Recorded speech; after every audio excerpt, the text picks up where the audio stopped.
Soomaalidii ugu badneed ayaa iyaguna waxay ku guuleysteen kuraasta la doorto ee golaha deegaanka ee dalkaasi Britain. Magaalooyin kala duwan oo dalka UK kamid ah ayaa Soomaali aad u badan ay ka soo baxday taasoo lagu tilmaamay numberkii ama tiradii ugu badneed ee Soomaali. Gaar ahaan waxay badankoodu ka soo baxeen xisbiga Labourka ama xisbiga shaqaalaha kaasoo ay ku tartamayeen. Inkasta oo ay doorashadu dhacday Khamiistii, haddana natiijada ayaa iska soo daba dhacay waxaana la sheegay in siyaasiyiin da'yar u badan oo Soomaaliyeed ka soo dhex muuqday. Soomaalidu waxay noqotay dad ugu firfircoon ee dad yowga dalalka qaaradda ka soo jeeda madow ee u cararay qaaradda reer galbeedka iyo qarbiga halkaas oo ay ka dhex muuqdeen haday noqoto siyaasadda ganacsiga iyo sidoo kale waxyaalaha qaar. Inkastoo lagu dhaliilo dhinaca ganacsiga Soomaalidu inaysan haansan meelaha waaweyn sida real estate oo kale isla markaana ay ku agureegayaan wali ganacsiyada yaryar ee dawladdu taageerto taasoo dhibaato badan uga yimaado gaar ahaan Mareykanka marka laga hadlayo. Haddana dhinaca siyaasadda aad baa loogu ammaanay waxaana loo arkaa inay ka soo dhex muuqdaan meelaha qaarkood. Xisbiga Conservative ee Tory dalka Britain ee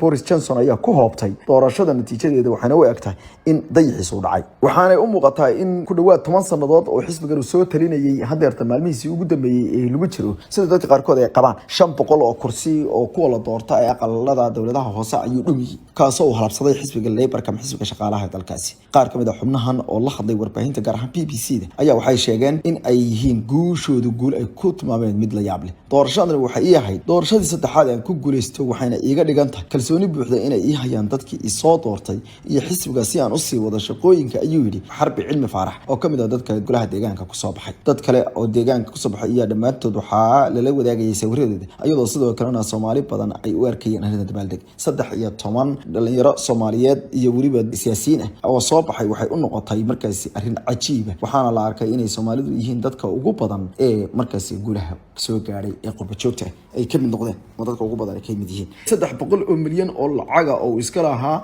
maalqabeenka muslimka ah ee reer Ruushka oligarchiska ku jira Suleymaan Karimov ayay sheegtay in xukuumadda Fitch ama dalka Fitch ay qabsatay. Sidaas waxay ku sheegtay inay lacagtaas wax yartay kolkii ay dawladda Mareykanku ay ka dalbatay Fitch inay joojiso maalqabeenka asagoo lagu yaqaano inuu leeyahay sidoo kale maraakiibta raaxada cruise loo yaqaano iyo sidoo kale maalka kale 300 milyan oo lacag maal ayaa ka yaalay gaar ahaan maalka loo yaqaano yaadka. Si kastaba ha noqotee waxa sheegtay dawladdaasi yar in ay dalab ka heshay dawladda Mareykanka oo ka codsatay in lacagtaas la xiro. Mareykanka iyo dadaal aad xoogan ugu jira inuu dalal badan ku cadaadiyo in aysan haba yaraatee siinin wax uu ugu yeeray maal qabsi iyo meel ay ku gacan qabsadaan xubnaha Ruushka ee baxsaday sida halka loo dhigay. Hagaag ayadana dabashana qiimaha leh wararka Trapeelka waa calaamad dhinaca diblomaasiyadda caalamka oo dhan waa Trapeel warar xooggan baa imaanaya mar walba waxaanad ogtihiin in marxaladda ugu weyn dunidu ay ku jirto ay tahay dagaalkan aan lagu kala waran jiidin ee ka soconaya dalkaasi Ukraine. Waxaad ogaataan dalka Ukraine in duqaymo ku soconayaan magaalooyin aad u badan dagaalkuna uu soconayo laakiinse dhinaca marka laga yimaado bari dhinaca kale galbeedka iyo koonfurta dalka dagaalkii sidii hore maaha oo ka yaraada laakiin dhinaca bariga ee dalkaasi dagaal aad u culus ayaa ka soconaya. taa waxaa sii dheer marka shirar iyo waliba wax loo yaqaano markaasi in loo shirayo oo intaasi dhibaato lala daba socdo dalka Ruushka oo shirar ka dhana go'aamo ka dhana olole ka dhana una qabatayno qorshayaal hor leh oo la doonayo in lagu daba goosto laguna sii wiiqo maadaama uu legday yahay Ruushka oo awoodiisa dhulka lagula dhigo ayaa soconaya. waxaa taa tusaale u ah in xogayaha tabarta ee dalka Mareykanka gabadha leedahay Jennifer Granholm ay markii ugu horeysay ay sheegtay in ay dib uga fakarayaan in isbaaradii ugu dambeeyay dhinaca cunaqabataynta Ruushka madaxa lagaga jiido taasoo ay kamid tahay in ay joojiso dawladda Mareykanku iibsashada iyo sii qaadashada waxa loo yaqaano uranium-ka ay Mareykanku ka soo gataan ama ay horey uga soo dhoofsan jireen dalka Ruushka. dalka afraad ee ugu ballaaran ee uranium-ka lagu bacrimiyo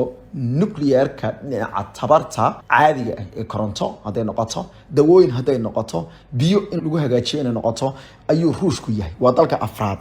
halka dalalka koobaad iyo labaad ay kala yihiin laba dal oo uu saaxiib leeyahay oo kala ah dalalka Kazakhstan iyo dalka Uzbekistan. si kastaba ha noqotee iyadoo gabadhaasi ka hadlaysay aqalka sanadka isla markaana ka jawaabisay su'aal toos ah uga timid senatorka xisbiga jamhuuriga John Prassel kaasoo weydiiyay sababta xukuumadda maadaama uu mucaarad yahay xukuumadda ayuu yiri maamulka Biden uu u fariisi waayay isla markaana uu u joojin waayay inuu la sii macaamilo oo lacag u diro dalkaasi maadaama malaayiin dollar lagaga gato ayuu yiri uranium-ka oo uranium kale la helo ayay sheegtay inay ka fakarayaan inaysan $1 oo lacag oo dhameen inaysan Ruushka uga tagin. waxay tiri horay waxaan u mamnuucnay tabartii kala duwaneed oo ay ku jirto dhuxushii saliidii ama gaaska dabiiciga ah iyo sidoo kale wuxuu yiri waxyaalihii kale ee la xiriiray laakiin maynan mamnuucin bay tiri uranium-ka ama maadada uranium-ka ayay tiri sidaa daraadeed tanna waxay noqon doontaa in aynu ka hadalno waxaan u dayi doonaa jawaabta madaxweynaha ayay tiri laakiin waxaan kaliya fahamsanahay waxa weeye ma rabo madaxweynaha Mareykanku in lacagta doolarku ay uga qulqulsho dalkanada iyadoo ka socota Ruushka tani waxay noqon doontaa yeelito kale oo iyaduna dhibaatadeeda wadata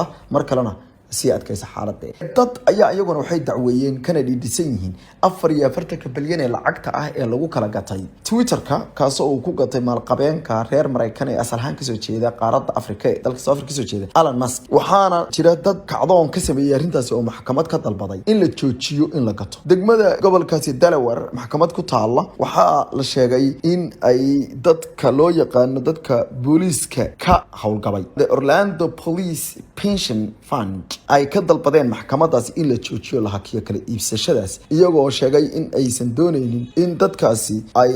arkaan in hal qof uu arinta qaatay waxaana dalbadeen in Twitterka laga dhigo meel laga iibiyo dadyowga caadiga oo sheerka laga bixiyo saamiga laga siiyo dadka oo dhan oo dabcan la furo sheerar bedelkii hal qof 44 bilyan laga gadi lahaa waxaana sheegay in taasi aysan ahayn arrin aad u wanaagsan iyagoo ka digay in taasi keeni karto waxay ku sifeeyeen halis hor leh iyo dhibaato xooggan oo dhinaca curuqayn ku timaada ay yiraahdeen warbaahinta iyo habsami socodkeeda hagaag daawashana qiimaha leh wararka wacala dhinaca diblomaasiyadda caalamka dhan haatana Shiine Taiwan ayaa wali warbixinta todobaadkan uu jeediyay William Burns oo ah ninka agaasimaha hay'adda CIA ayuu wuxuu ku soo daray assessment-ka ama waxa loo yaqaan sahankii ugu dambeeyay ee ka yimid waxyaalaha uu yeeri doono garaan hogaamiyihiisa Xi Jinping ee ku aadan dagaalka laga baqayo in ay Shiinuhu ku galaan Taiwan hujuumkaasi waxa uu sheegay in uu u muuqdo in Shiinuhu ay shaaflateeyeen isla markaana ay fiiriyeen waxyaalaha Ruushka caqabadaha kaga yimid ee darsayaan oo halkaas ay wax ka baranayaan ayna doonayaan in daldalooyinkaasi waaweyn Ruushka qabsaday usaniga qabsanay inkasta oo ay ka duwan tahay Taiwan oo Taiwan aysan qaran madax bannaan oo adduunku aqoonsay qaramada midoobay ka tirsan aysan ahayn sidaa daraadeedna dalal badan ay u aqoonsan yihiin Shiinaha qayb ka tahay oo hadii dagaal halkaas ka dhaco loo arki doono uu dagaal sokeeyay haddana si kasta ay noqotee waxa uu sheegayaa in ay dib u dhacday ama ay dib u dhici karto qorshaha dagaal Shiinaha ama se uu noqon karo mid la isku gaado labadaba wuxuu yiri waxaan u maleynayaa ayuu yiri in uu hogaamiyaha Shiinuhu si taxadar leh oo arrimaha dhan u fiirinayo isla markaana uu eegayo qiimaha ay ku kacaso iyo cawaaqibka ka dhalan kara marka ay noqoto in awood ciidan la isticmaalo si loo qaado ayuu yiri ama loo controlo Taiwan oo dhan wuxuu kaloo sheegay in hogaamiye Xi Jinping uu leeyahay qorshe aad u dheer kaasoo goorsi horeysay laga shaqeeyay wuxuuna sheegay inuu ka qorshe duwan yahay dalal badan macnaha wuxuu ka wadaa arrinta mar hore ayuu darsay isla markaana uu yaqaanaa meesha uu ku dhufanayo laakiin